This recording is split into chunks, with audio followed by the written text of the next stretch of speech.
Welcome into the Sports Memo College Football Every Game on the Board podcast, where myself and Rob Veno will go right down the card, hitting on every college football game from 103-104 North Carolina, Miami tomorrow night, all the way down to rotation number 143-144 Virginia, NC State, and then we'll start it up tomorrow with the rest of the card.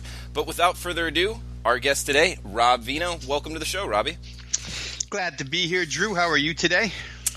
I'm doing good, Robbie. Excited to get your opinion on the top of this card here for this weekend. And before we get to that, just want to say a couple stats here, man. You're actually killing it this year, big time. 15-1 blue chip best bets in college football and NFL. That's the streak you're on. Those are the plays 15-star and 20-star plays, your best bets. And also, year to date, you're up almost 10 units in college football and the NFL out of the gate. How's it feel?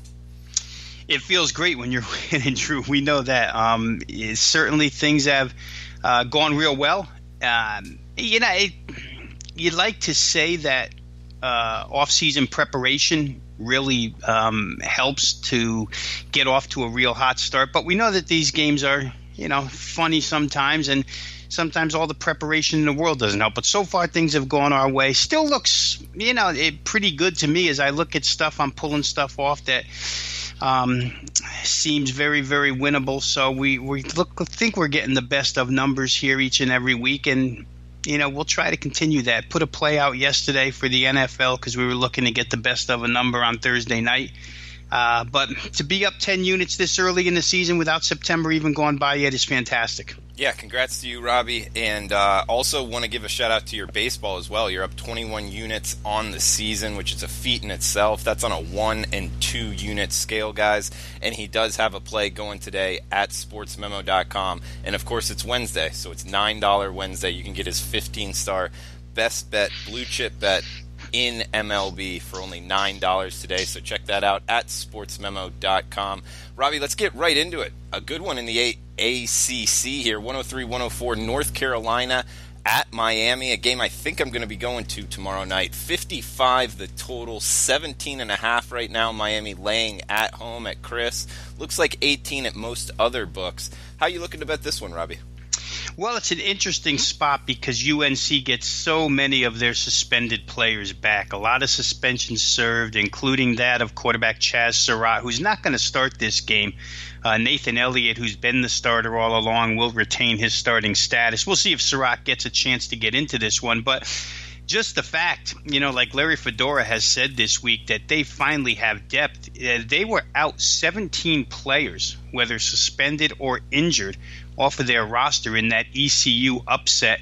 Came back last week, played pretty well against Pittsburgh, good enough to win 38-35 in a meaningful Coastal Division game. So now to have some reinforcements finally, it's almost like North Carolina's been on the ropes, taking some punches. They've survived them, and now we'll see if they can make a little bit of a move here in another important Coastal Division game inside the ACC against Miami, which has been phenomenal. If I just line them up fundamentally, Drew, defensively, Miami has been so good. And I know people's, because most of the Miami games so far this season have kind of been off the grid after that LSU game. They haven't played the best in competition, and there's been some weather complications along the way. So I think the lasting impression of Miami for most people is that LSU game in which, after it was over, it was assumed, LSU crushed that team. But we've gone over it here on the podcast. When you break it down statistically, Miami played very well in that contest, just got behind early and couldn't make up the ground. And LSU has turned out to be a force.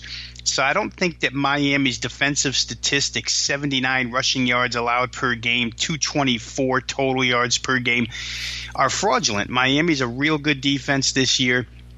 Probably be tested more so Thursday than they have been for the most part this year, but still like their defense.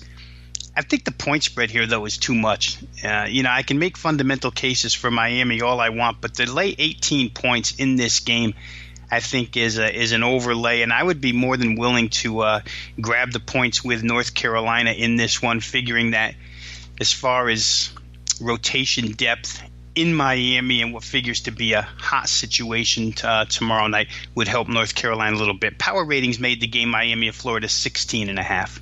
And Robbie, I've heard Perry might get the start, the redshirt freshman, so they might be making a change at quarterback here. He came in against FIU through 2 touchdown, or at least led them down 2 touchdown drives against FIU, and sounds like Wright is being kind of hum-ho about who's going to start, but do you think that could affect anything for Miami? Well, it looks right now that Perry seems to be the better passer of the two, right? Rozier, I guess, is how Malik pronounces his last name now. I've said Rozier for a couple of years now, but I guess it's Rozier from what I hear. He left Perry came in what was a scripted situation last week, scripted to come in third series of the game, did so well in that third series that he never went out of the game again. 67% completions. Miami's had trouble with accuracy at the quarterback position the last couple of seasons. A lot of that due to some wide receiver injuries. It looks to us right now as if they may get both wide receivers back for this game. Amon Richards becomes still the question mark guy for Miami, but Perry looks to be the guy, if you read between the lines, that'll get this start. He'll have Jeff Thomas back at wide receiver tomorrow. Mark Richt, like you say, he's being a little bit coy here, Drew, but from what we've seen throwing the football so far, looks like Perry brings a little bit more to the table. Robbie, moving on to Friday night, we got 105-106 Memphis, Tulane, and AAC battle here, with Memphis laying 13.5 on the highway. Looks like 66.5 the total. Robbie, these are 2 clash of styles here. Memphis is going to go throw it around a little up-tempo. Tulane, more of the option attack and kind of hold on to the ball under Willie Fritz. How do you think that fares in what the Big Easy on Friday night? Yeah, I think they have to do it, Drew. Just if you take one glance at the Tulane pass defense so far this year, you would assume right off the bat that Memphis is going to have a field day through the air in this contest. 304 yards allowed per game by the Tulane Green Wave through the air. Now, they faced Ohio State and Wake Forest, who can throw the football, but Nicholls State and UAB are the other 2 opponents there, so it's not like Tulane has played a 4-game who's who of aerial attacks here. To allow 304 yards per game through the air really speaks lowly of that pass defense that Memphis can exploit. Memphis won a game last week, Drew, really not showing up until the second half of the contest offensively, where they put up 31 points and kind of pulled away in the end. So I'd expect them to be ready. The other side of that coin, like you said, Willie Fritz's offense, can they control the ball? And I have a feeling that they can here against Memphis. For me, Memphis's defense, the numbers, I just talked about Miami's overall numbers through 4 games. I didn't think they were skewed because of the way they played, but I think Memphis's might be a little bit skewed here, and they may get run on. I've been waiting all season long, as I think a lot of people have, for Jonathan Banks and this Tulane offense, which Willie Fritz bragged about in the offseason, to really take off. Could be here. When I look at Memphis games, Drew, and I don't know about yourself, but whenever I look at a Memphis game, the starting point for me is, can they get over the total? In this particular contest, it opened 65.5. It's been bet up to 66.5. If you think Tulane's going to take a lot of time off the clock, you're probably leery of going over. But I think Memphis can be victimized by big plays even in the running game. So we still may be able to get there on the total in this one.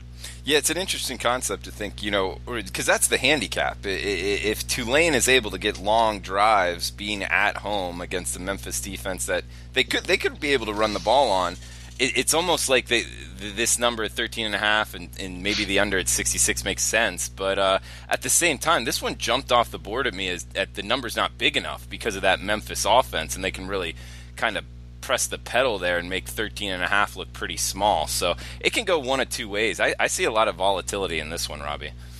I would agree. And, the great counter argument in modern day college football handicapping against running type possession style teams, Drew, is when they're playing an opposite side that can strike in 90 seconds. I mean, Memphis is one of those teams that they don't need a lot of possession time. They could put up 40 points in 19 minutes. So no matter how much time you grind off the clock, you can still get to an over because the other team is capable of scoring 4 plays, minute and a half, 5 plays, minute 50.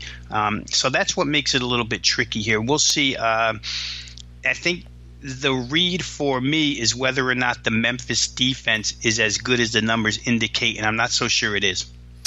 Robbie, we got the late night on Friday night. UCLA traveling to Boulder to take on the Colorado Buffaloes. Looks like 60.5 the total. Colorado laying 8.5, which has been bought down. It was at 10, I believe, yesterday. So 8.5 showing at Chris. How'd you look to bet this Pac-12 affair?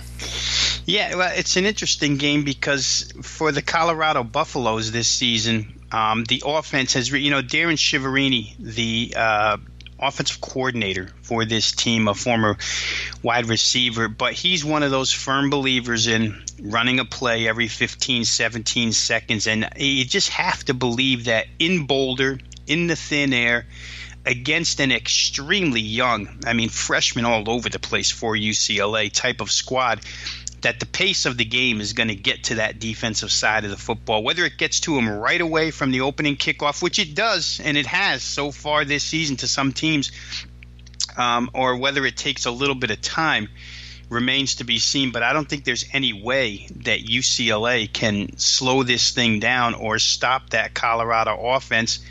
Now, of course, the other side of that equation is, can this freshman team with a few games under their belt now, I think both of these teams, if I'm right, Drew, had a bye week last week. So you're talking about two teams that'll be rested and game prepared. You've had 2 weeks as head coach to go over the other team in this instance.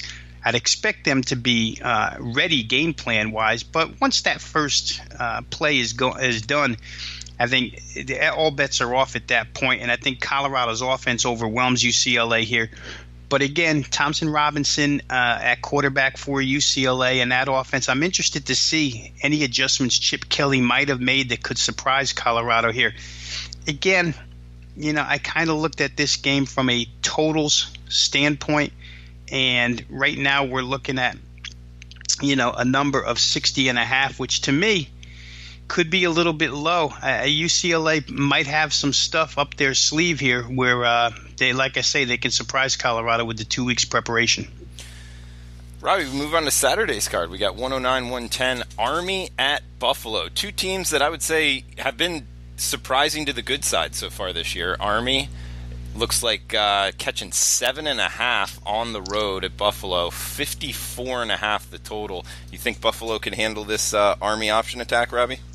Well, I think that maybe if we just get away from the fundamental angle of it for a second and we just look at the situational, we'll see if Army has, and it's a service academy, so I always give them the benefit of the doubt, but you are off an overtime game against Oklahoma, a top 5 team in the country, where you almost pulled a huge upset on the road.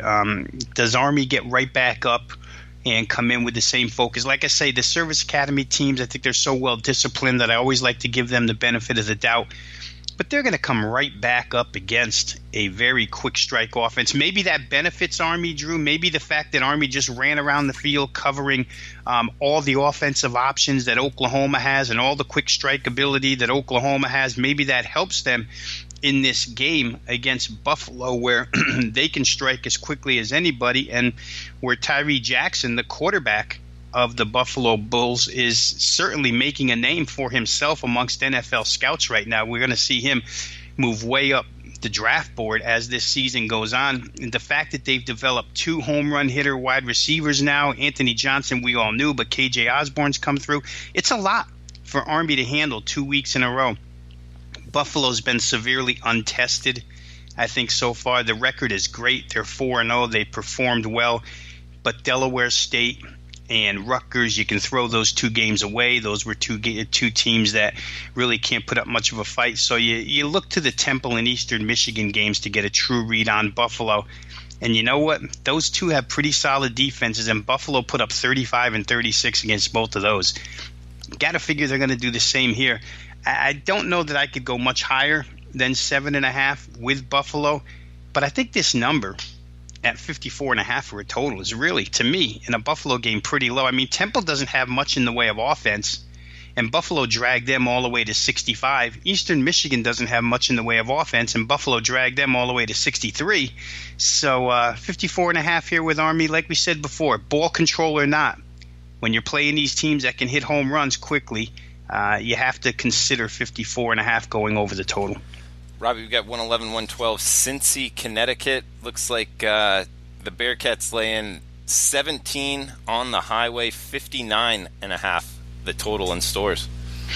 Yeah, boy, poor UConn. I mean, I shouldn't say poor UConn, but they're so freshman dominated on that defensive side. They just can't stop anybody. 664 total yards per game allowed. I mean, if you just take that one statistic, Drew, to start a handicap in this game, Cincinnati allowing 274 yards per game, UConn 664. 390 more yards per game allowed by the UConn Huskies. It would lead you right to Cincinnati. Now, Luke Fickell had a close call a couple of weeks ago, but to me, and I think you and I have talked about this before, the recruiting job that he's done since he took over at Cincinnati is really starting to pay dividends now. They're kind of a traditional style team where they want to run it and pound it down your throat. UConn's not allergic to giving up rush yards. They'll give up pass yards, rush yards, either or. So I think since he can move the ball here, question's going to be whether or not UConn has enough in them to come close to the number. And I can't play them right now. I mean, simple analysis of this game, I can't play UConn right now just about at any price. And I'll tell you the truth, this line to me, Drew, is padded. Power rating showed it to be 13.5, and we're looking at 17.5, like you mentioned. Immediately, you should see some value in Connecticut, but just their play on the field, I can't get there right now. Yeah, the Huskies are a tough one to back this year. We got 113, 114. CMU, Central Michigan at Michigan State. Looks like 46 the total. Sparty's laying 29 at home. Yeah, not going to say a lot about this one, Drew. I think Michigan State last week had a big game in front of them. They came through with that win over Indiana. If you're just looking for classic situational underdogs, maybe Central Michigan is that underdog because Michigan State comes off an extremely important Indiana game. And on deck, they have another Big Ten conference game against Northwestern. In between is Little Central Michigan.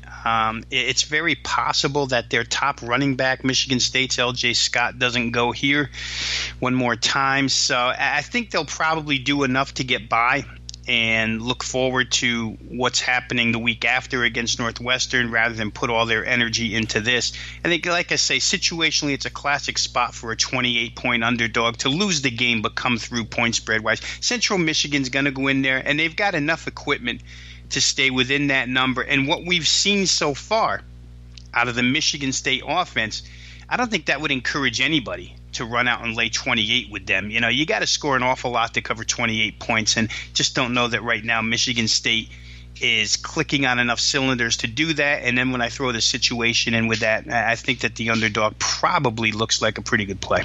Robbie, we'll stay in the state of Michigan. We got Northern Illinois traveling to Eastern Michigan. Looks like 48.5 the total, with EMU laying 3.5 at home. Big game, Western Division, but I do worry somewhat about the travel and, again, the overtime aspect of this game, Drew. We talked about Army going all the way to Norman, Oklahoma, almost pulling the upset. How about Eastern Michigan last week? All the way to the West Coast.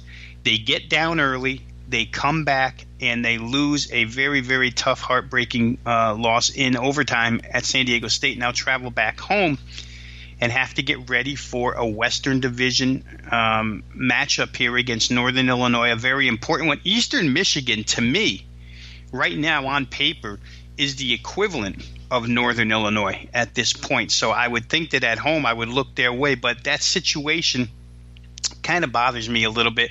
NIU, for what it's worth, has been through the ringer so far. Northern Illinois has played Iowa, outstanding defense, Utah, outstanding defense, Florida State, a team that certainly they're outmanned by talent-wise. 3 of their 4 games have been against those 3 teams, so they're more than ready to play this one against Eastern Michigan. I just don't like the spot Eastern Michigan is in. Preseason-wise, I think most would have said that Northern Illinois was the better team coming into this season. They've been somewhat of a disappointment so far, but I think that this might be a good spot for them. I mean, for the head coach to be able to rally the troops around a conference game. They're already 1-0 inside the division. 2-0 would be huge if they get it here. Might not play it, Drew, but I just have the feeling that Northern Illinois is in a better spot than Eastern Michigan is here. Yeah, I like that. The travel spot for sure. I mean, out there late night on the West Coast against a team they did play well against, but have to come all the way back, playing against Northern Illinois, whose defense has been solid so far. So it should be a good one. Now you're going to have to lay 3 and the hook if you're looking to bet Eastern Michigan. Staying in the MAC, we got Kent State, Ball State. 65 the total. Looks like Ball State laying anywhere from 7 to 8. This is a good one to shop around at different sports books if you're looking to bet on either team. But anyway, Robbie, how are you looking to bet Kent versus Ball State? You know, just a quirk, I guess, Drew, through 4 games. But I just found it interesting that 3 of the Ball State games, final scores, have all landed on 48. 48 against Central Connecticut, 48 against Indiana, 48 against Western Kentucky. Only 40 in a 24-16 loss to Notre Dame. 48 seems to be a key number there. But when you look even further, because that number kind of surprised me, seemed low with the offensive threats that they have with Riley Neal and James Gilbert. If you look at them offensively, they're averaging 438 yards per game. So pretty good offense. And, you know, to get near 350 against the Indiana defense and the Notre Dame defense, not too shabby either. So to me, it's interesting that they're not putting more points up on the board with the yardage that they're racking up here. At some point in time, that yardage is going to add up to points.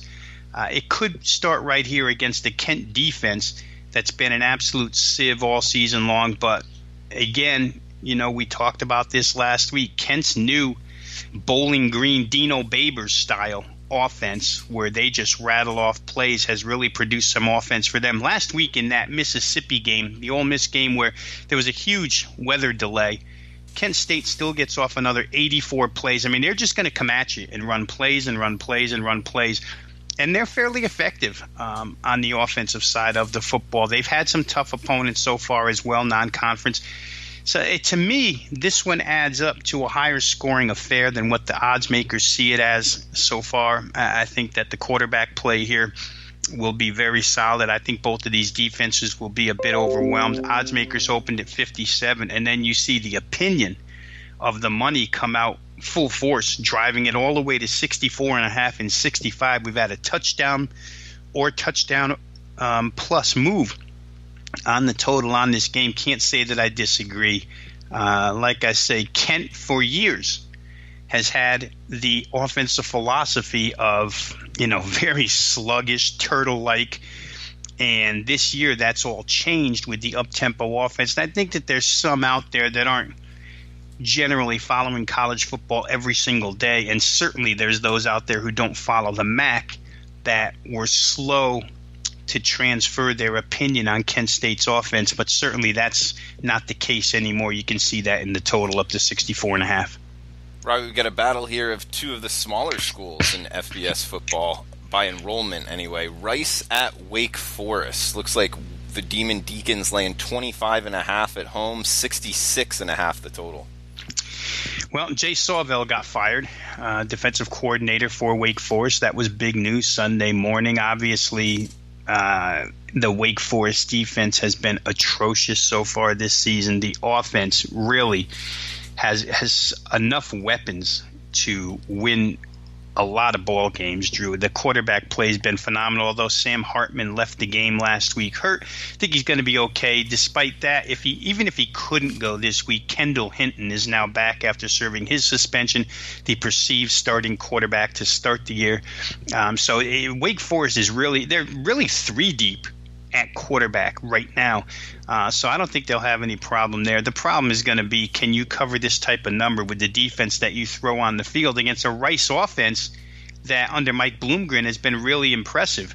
so far. I didn't think they were going to be this good. I didn't think they were going to be able to generate this many points, this many yards, running a Stanford-style offense down in Houston. But you know what? Rice has been able to do it. And Wake Forest, like I say, so many holes on the defensive side of the football. A lot of them, most of them, come through the air. We saw Ian Book absolutely torch the Wake Forest defense last week. It was great for me. I sat there, with a 20-star on the over, and it was over in the middle of the third quarter. Once Notre Dame started scoring, they never stopped, and Wake Forest could match a little bit all the way up to 4 touchdowns. They got to 27. So I could see this game, again, being pretty high scoring. Rice doesn't have the ability to stop Wake Forest, and Wake Forest transitioning defense right now, at this point in the season, I don't think that bodes well. Generally speaking, when this type of thing happens, defensive coordinators getting fired, it doesn't get better for the remainder of the season. What's even stranger, Drew, is to the best of my knowledge, there's been no defensive coordinator named, no interim DC named for this team. From what head coach Dave Clawson said, it's just going to be a collective effort of defensive assistants. I don't know how that works, and maybe they, name one this afternoon, or maybe I just missed it. But to me, having a bunch of guys who's going to call the defense, I really don't know. I'm sure they have that all figured out. But to me, this looks like both offenses should have a real good day. Yeah, Robbie. I mean, in today's college football, where you got to have your defensive play ready pretty quickly, that sounds like it might not go over too well having to communicate with a bunch of people. You kind of need one, maybe two people really calling the defensive scheme. But anyway, we'll move on. 1-2-1, 1-2-2, ODU at ECU. We got Old Dominion at East Carolina. Regional rivalry here, 62 the total. Looks like East Carolina laying 7 at home. This is an ODU team that just beat, a top 20 team in Virginia Tech. What are they doing catching 7 to one of the bottom-tier teams in all of FBS, Robbie?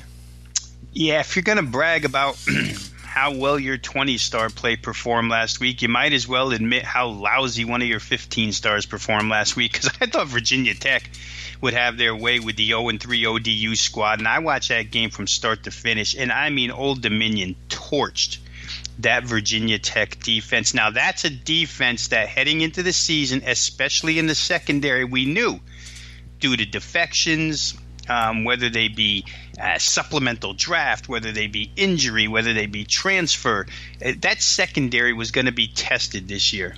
I think Virginia Tech knew it. Justin Fuente knew it. Bud Foster knew it. But then they came out opening night against Florida State and shut down that Florida State offense. And I think, some sort of expectations for that defense were created after that game. Oh, it's just another Bud Foster defense. He can work with any pieces. It doesn't matter. It mattered last week because I'll give you 2 names, Jonathan Duhart and Travis Fulgham. Those are 2 wide receivers for Old Dominion. You see them on the field. I think they're 7 and 9 number-wise, and they shredded that defense. They were open all day long. Quarterback Blake LaRussa for the Old Dominion Monarchs was on target with everything in that game. And it seemed to me, Drew, that in watching that game, there was I know it's in-state, and for Old Dominion, it's a monster game. But just general observation of that team during that performance, it looked like it was a real confidence builder. Like, no way we should have been 0-3. This looked to me like it's got some carryover into this week and for the remainder of the season in Conference USA play. Going to go up against an ECU defense that's been somewhat improved. Certainly the change in tactics on the defensive side of the football to become far more aggressive, to simplify things, they've helped. But I don't know that they're good enough to keep Old Dominion quiet for the majority of this game. The biggest problem for ODU, when you're a 28-point underdog and you outright upset a team inside your own state, a team that's viewed as the 1 or 2 best inside your state, that's Cloud 9 type of material. And how quickly can they get back up for this conference game against East Carolina? We'll see. Or no, non-conference game, excuse me. But East Carolina, to me too, Drew, they've looked fairly improved as well. 2 teams on the upswing. I don't know if I could lay 7.5 with ECU, though. One thing's for sure, the ball is going to be winged all over the lot in this particular contest. East Carolina throws it around, so does ODU. Should be a pretty good matchup. Yeah, I kind of like this over, too. As we move down, we got 1-2-3, 1-2-4, Bowling Green at Georgia Tech. Kind of contrasting styles here as well, Robbie. We got Tech laying 28.5 at Bobby Dodd, 66 the total. Simply brutal on the defensive side. I think Paul Johnson knew some of that heading into this year. The overall statistics as far as yardage are concerned don't show it. I think they're somewhat skewed because of a couple of opponents. But here's the biggie in this game, Drew. You can't enter a game against Georgia Tech and that option attack allowing 335 yards on the ground per contest. That just doesn't work. Bowling Green is going to get run over by Georgia Tech. I wouldn't be surprised if this is one of those games where Georgia Tech is a favorite that punts maybe once or 0 times in the entire game. To lay 28.5, of course, you have to be able to stop the other side, and Bowling Green has offensive weaponry for sure. I just wonder if they're going to be able to stay in this thing long enough. I mean, you're always concerned about a late fourth quarter touchdown if you're playing the favorite in a game like this, and I would go along with that concern because Georgia Tech's defense isn't good, but I just don't know how Bowling Green ever stops them. I could see Georgia Tech finding their way all the way to 56 points in this game, and for Bowling Green, that means you got to make it to 28. Not so sure that they do. Yeah, Bowling Green, their offense is pretty good. I could see that backdoor being open as well, Robbie. We got 1-2-7, 1-2-8. Temple at Boston College. Looks like BC laying 13.5 at home to an improved Temple team, 53.5 the total. Yeah, last couple of weeks. I mean, Temple, to start the year, looked like Jeff Collins might be in trouble. Then they come back, they pull an upset, and they come back last week and play real good again. Defensively, they've been solid. I'm interested in this one, Drew, though, because the power ratings that I keep really show Boston College to be a lot better line-wise than what we're showing right now. I have Boston College a 19.5-point favorite in this game. We're seeing 13.5 out there. That's with some movement toward Temple because the game opened 14.5. But I want to see how Temple stacks up against Boston College's offensive line, against Boston College's running game with A.J. Dillon. For me, I'm not totally sold as of right now on the Temple passing game. I like the fact that it's become more vertical under this regime. They do throw the ball downfield a lot more, and they're not totally dependent upon their running game. But, to me, the Maryland game was somewhat flukish. To beat Tulsa right now is not saying too much, but they didn't do well in the total yardage battle in that game. If you look at those numbers, Drew, you'll see Tulsa ran 50 more plays, 107 plays to 57, and Tulsa outgained Temple 403 to 300. So, like I say, I'm not real sold on Temple as of yet, and I think you'll see a huge bounce back out of Boston College in this game. Last week, what Purdue did to them, especially on the defensive side, the fact that Purdue totally locked Boston College down after what we saw out of Boston College the first 3 weeks of the season, a real surprise. I don't think Temple's going to lock BC down. I'd be more than willing to lay the 13.5 with BC in that game. Robbie, we got revenge on the mind of Clemson Tigers as they host Syracuse, who was the team that beat them in the regular season last year. Now they're having to lay 25 at home, 67 the total in Clemson on Saturday. And they got some outside distractions, right? Oh, yeah. Kelly Bryant transfers out of there. The quarterback decision was made to put the true freshman Trevor Lawrence in as the starter. And, as soon as Dabo Swinney said that, Kelly Bryant, a consummate player, and he doesn't see any problem as fast as he could say it, Kelly Bryant was transferring out. So you're down to a quarterback here. I don't know that will disrupt Clemson totally, but I do know this, Drew, that the anchor of the Clemson team is that defensive front, and the breakneck pace that Syracuse plays at with Eric Dungy operating the offense very efficiently can slow a lot of offensive lines down. While Clemson's great with their front four, and all four of those guys are going to be playing in the NFL. A lot of people project all four of those guys going in the first round. But it's not especially deep with the same type of talent. There's a drop-off, and when you have to rotate the way they're going to have to rotate against Syracuse, I think that's what caused them trouble last year. I think it could cause them trouble again this year. We may see a noticeable difference in the Clemson offense now with Lawrence at quarterback. I think Dabo Swinney's more than happy to pull the trigger on throwing the ball downfield with Lawrence after what we've seen through 4 games, and probably why he made this decision. So we could see a little bit of fireworks here. When you look at Clemson, the first inclination is always, they're so good defensively they can slow teams down. But this is one of those teams, Syracuse, that style of offense, but more importantly, the quarterback that they have, Eric Dungey, and the skill position people that they have around him. I don't see a lot of Clemson sacks happening here. I don't see a lot of Syracuse Dungey running for his life. I think they get the ball out quick. They could be trouble to Clemson. I don't think they can win the game because certainly their defense, while improved, doesn't stack up to the Clemson defense, but seems like a lot of points to me. Syracuse plus points might be a good way to go, revenge or not. Robbie, let's head to the Sun Belt. We got USA at ASU. That's South Alabama versus Appalachian State in Boone, North Carolina. Looks like App State laying 26.5, 55.5 the total, Robbie. They've been tremendous so far this year. I mean, to me, and I know you watch a lot of the Sun Belt, so I actually thought they'd be down this year. It seemed that way, right? Yeah. I mean, when you lose the quarterback Lamb after so many years of running that offense, when you lose Cox at running back, when you lose 88 at linebacker, I'm forgetting his name now, but they had some players down there that, because of graduation, they lost. But they came out of the chute quick against Penn State. We know how good Penn State is now.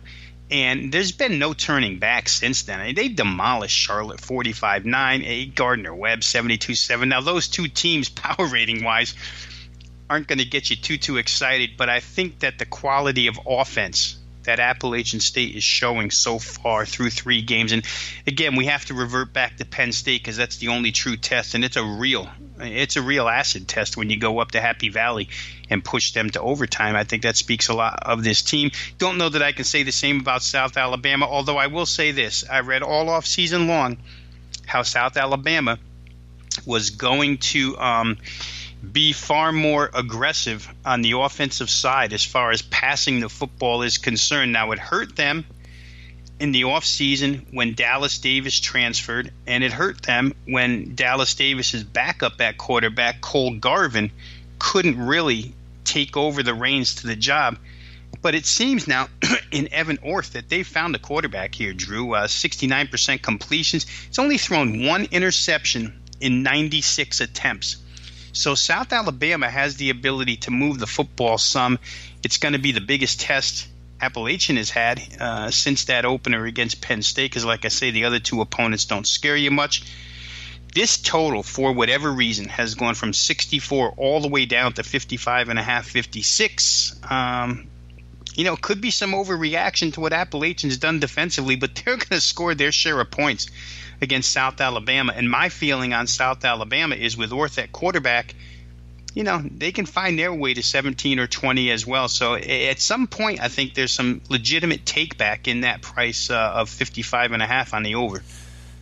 Robbie, let's head to the ACC here. We got Virginia Tech at Duke. This number jumped out at me. We're seeing 4.5s and a couple 5s, 50.5 the total. I'll tell you, I thought Duke would be laying more here. I mean, I know a lot of the marketplace likes to bet on kind of like bounce back opportunities with Virginia Tech going down last week to ODU, but I think Duke's look good. So what am I missing here in this number? I'm not sure what you're missing. I think that power ratings probably haven't caught up or weren't as aggressive in downgrading Virginia Tech as maybe they could have been, and maybe we're reacting with our eyes a little bit too much off of what we've seen so far. My power ratings showed Duke only a 2-point favorite. So to show them opening at 4, moving up to 5. I think that tells us all we need to know, that, again, power ratings probably weren't aggressively shifted against Virginia Tech, although I did move them pretty good. I got to tell you, Drew, I wasn't chintzy on the amount that I pushed Virginia Tech down off of what I saw last week. And then, you have to factor in to this game that Virginia Tech lost their starting quarterback last week. Josh Jackson got carted off. He's out for a while. So he's not going to play in this for sure. No, he's not going to play for a while. Okay. Yeah. It was a pretty bad leg injury, and he's out for a while. They do have Ryan Willis. He's the guy who came in and relieved him. Came from Kansas. So KU quarterback, their throwing quarterback the last couple of years, came in. He's okay. Josh Jackson, for that matter, Drew, is okay, in my opinion. But he does bring the dimension of dual threat to the table that Willis really doesn't bring. But I'll make it even larger, the losses that they've suffered, because Trevon Hill, arguably their best defensive lineman, gets thrown off the team Sunday morning for whatever, dismissed for violation of team rules or conduct detrimental to the squad or whatever the exact phrase was. But now you lose one of your best defensive linemen, a team that needs pass rush in order to cover up for that secondary. Meanwhile, when Duke lost their starting quarterback Daniel Jones, they just marched right on. And so I'm with you. I don't know exactly what I'm missing, except that perhaps people think Virginia Tech's going to bounce back, and perhaps they think that odds makers thought that maybe the line shouldn't be moved as aggressively against, or the power rating shouldn't be moved as aggressively against Virginia Tech. But those are two major losses. Hill, a major loss across the defensive front, major loss at quarterback. And I don't know that they recover real quick. Duke probably can put that film in from last week and find an awful lot of holes in that Virginia Tech defense. Bud Foster's got a lot to go over. You just don't give up 600-plus yards to ODU and think, next week we're going to be okay. Right, let's head back to the Sun Belt. We got ULM at Georgia State. Looks like the Warhawks laying 7.5 in Atlanta versus the Panthers. 62 the total. Yeah, as far as Sun Belt teams go, I'm a pretty big fan of ULM. I think it's based upon the fact that I like their offense so much. Now, sometimes for me, Drew, it gets a little too horizontal, side to side, and not enough downfield, because I think that they can really stick some passes downfield. But then come games where they do that. So they're a little mix-mash, but they can move it. There's no doubt about it. And Caleb Evans, one of the better quarterbacks in that league, against Georgia State, who's been a real disappointment on the defensive side of the football so far, allowing over 250, both on the ground and through the air. And ULM has no problem running the football either. They'll mix it up to set up the pass. So I think that the Georgia State defense right now in a little bit of trouble in this game. They're going to have to come through with some type of offense, and we haven't seen that so far this year. I know the Monroe defense is easy to attack, but to me, Georgia State right now hasn't shown us. Maybe they come up this week as conference play starts. We do see each year teams that really respond once conference play begins. But for me right now, ULM, the far superior team, don't know that I would have any trouble in this case playing them. Either do the early bettors. Game moves from 6.5 all the way to 7.5. A couple of 8s that we're staring at right now, one being at Pinnacle, one being at the Greek. I'm in agreement with that line move, and the total here has gone up from 58.5 to 62. To me, Monroe's good for 40 in this contest. We'll see what Georgia State can do. 137, 138, UMass, Ohio. Looks like 69.5 the total. Ohio, the Bobcats laying 14, 13.5, 13. So some opinion in the marketplace, but we'll go with 14 at Chris. How would you look to bet UMass, Ohio, Robbie? Well, I think overall, certainly Ohio used the superior team here, Drew. I don't think there's any question about that. Just from a power ratings perspective, though, because Ohio U hasn't played up to expectations so far this year, power ratings made them only 10. So you have to lay a little extra, in my opinion. You have to lay a little extra if you like Ohio U here. But I don't think that the matchup helps Massachusetts much in this game. Last week, A lot of questions to start the contest. Who was going to play quarterback? Who was going to play quarterback? The top two quarterbacks for UMass were hurt. Well, you know what? Michael Curtis played that game, the third-string quarterback, and they were out of the chute 28-0 right away. Andrew Ford, Russ Comas, I think you'll probably see one of those two guys this week, but it's the UMass defense that really would bother me in this contest and would have me leaning toward the Ohio U team. I think Frank Solich's offense balanced enough to shred the UMass defense, and I think that in his case as a defensive coach, I think he'll have more than enough ready for that Massachusetts pass offense, which sometimes can go dormant, as good as it is. And I love Mark Whipple, maybe one of my favorite play callers across the country, the head coach of UMass, but they can go silent at times offensively. Last week was a big breakout game. I don't think that happens here, even though the power ratings say it's a higher price than I'd like to lay. I think Ohio used the right way to go here. Robbie, we got 139, 140 Pitt at UCF. Big one here for UCF. They need this in a big way. 13 they're laying at home in Orlando, 65 the total. I'm so interested in taking the Pitt side here, Drew. The one thing that makes me nervous about taking Pitt and the near two touchdowns, I think it's 13.5, 14 maybe. Not staring at it right this second, but I believe that's what they were getting in this contest. Like Kenny Pickett in the offense, what bothers me is 91 degrees and 94% humidity. It gets the best of all teams down there unless you're so deep that it doesn't affect you. But Pittsburgh doesn't fall into that category of so deep that 94% humidity and 91 degrees isn't going to bother them. Central Florida plays to that. Every time they have somebody down there in Orlando, Mackenzie Milton's been phenomenal. The only thing that bothers me about this team still, and I think their results are somewhat fraudulent because of it, is their defense, in my estimation, still not where it needs to be. Everybody talks about the unbeaten streak, and it's great, fantastic. But to me, that defense last year, even though it was shredded at times, I think that defense was better than what we're looking at this year. And I think that what Central Florida has been able to do so far this year is more a product of the opposition than it is really any increase in defensive capability. I think Pitt can take a lot of advantage of that Central Florida defense as long as they don't wilt in the fourth quarter. 13.5 to me is huge, and I think Pittsburgh's capable of winning this game straight up. Never mind plus 13.5. So Mackenzie Milton and company, they're going to see their toughest defensive test of the year. They're going to see their toughest offense that they faced all season long.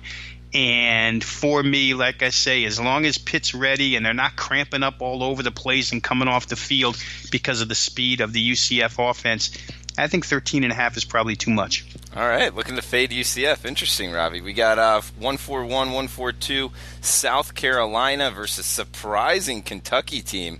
We got 51 the total with the Kentucky Wildcats. Looks like laying 1.5 or 2 in Lexington. How would you look to bet this SEC clash? Yeah, change in favorites. A little surprising, right? But how about UK? I mean, the win over Florida was big. It took that 33-year monkey off their back or whatever it was. Yeah, you're right. But the bigger one was Mississippi State.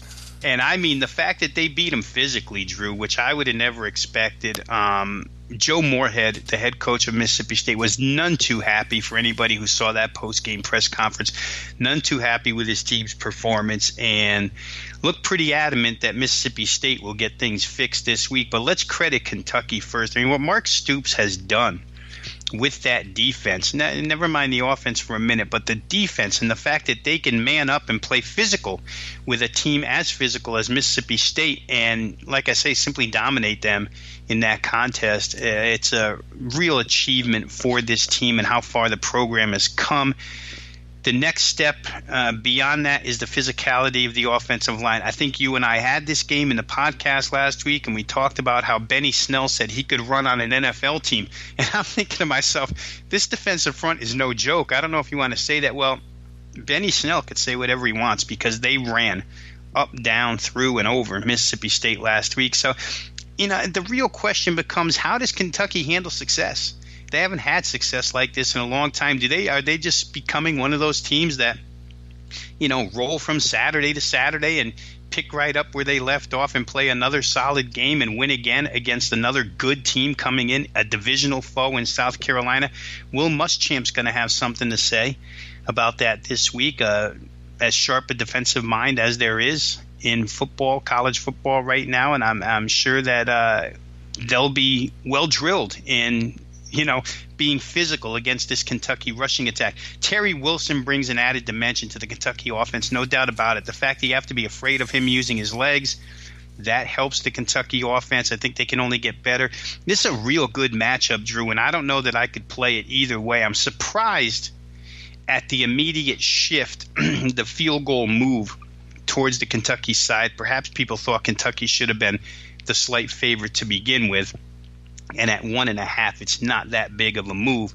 But the opinion, like you say, is there with Kentucky right away. And I'm just not positive that they're that much better than South Carolina. This becomes far more of a situational play to me than a fundamental. If I watch this game and it becomes a fundamental victory for Kentucky, in other words, a game where their offensive line blows South Carolina off the line of scrimmage, a game where their defensive front creates havoc like they did last week, then we got to really make a severe change. I like where Kentucky's headed right now, and I'm all, just about all in on them, but you'd really be all in if they pull this one off, because Deebo Samuel, Jake Bentley, all the weapons that South Carolina has, we'll see if they press them and go up tempo to try and wear them down. I think that would be a tactic that I would deploy against the Kentucky team. Certainly South Carolina's got that in their arsenal, so we'll see what offensive coordinator McClendon does. Won't play it. Be very, very good to watch, though. That's why it's a primetime game, SEC, this week. We got one game left, Robbie. And, guys, before we get to it, make sure to check out Rob Veno on sportsmemo.com. Year-to-date, up almost 10 units, college football and NFL. Also up over 20 units in MLB year-to-date. So check out his work at sportsmemo.com. Discounts all over the place, yearly, monthly, weekly, just a pick, whatever you want at sportsmemo.com. Last game here, Robbie, 143-144 Virginia, NC State. Looks like the Wolfpack laying 5 at home. Virginia, NC State total 54.5. How would you look to bet this one? Yeah, the big win for NC State last week. Go to Marshall. Ryan Finley, good again. Ryan Finley, one of those quarterbacks that's way up the draft board, top 3 or 4, no matter, depends upon where you're looking. But it becomes a pretty good quarterback matchup here, because it seems like UVA, who has changed their offense for the third time in the Bronco Mendenhall tenure, looks like they found a quarterback in Bryce Perkins here. A dual threat QB, averaging over 5 yards a carry, completing 66% of his passes. I mean, all of a sudden, Virginia is a legitimate offensive squad, and I know Louisville's down and they have all kinds of quarterback issues, but Virginia really shut Louisville down from start to finish last week in that contest. So real good performance. I think UVA's on the uptick. I don't know that they're all around better than NC State. You have to like what you've seen out of NC State's offense. I'll say this, Drew. To start the year, I had thought that NC State lost so much defensive talent that there's no way, especially on that front four, led by Bradley Chubb, I thought there's no way that they could play that type of defense this year. But if you just look at the points that they're allowing so far, they've been really good, almost as good. To me, at some point, that's going to change, and I wonder if Bryce Perkins and company start that this week. I was interested in the Virginia total last week. I might be interested in the Virginia total again. I think there's still a perception about Virginia as a team, all defense, no offense, that gets us some value when playing overs. NC State, we know, can score. So that may be a way I look. I'm still looking into it. But a real good matchup here. And like I say, credit to Mendenhall and Robert Anai, the offensive coordinator, who is just so easily adaptable to any spread offense because he's coached underneath air raid head coaches. He's coached underneath Rich Rod and his run-oriented spread. He's diverse. He could do a lot, and certainly he's done a lot with this offense now with a dual-threat quarterback this year. Robbie, anything else you want to throw out before we shut this down? I don't know, buddy. I think that we're going to be back tomorrow, so I'll say that. Hey, listen up tomorrow because we'll come back with another portion of the college football card. Every game on the board, Sports Memo, the only place that does it. Yeah, we'll be back tomorrow, guys, right around noon, 12 Eastern with Teddy Covers and Rob Veno finishing up the college football Every Game on the Board podcast. Make sure to check out sportsmemo.com for all your betting needs. Thanks for tuning in. We'll talk to you tomorrow.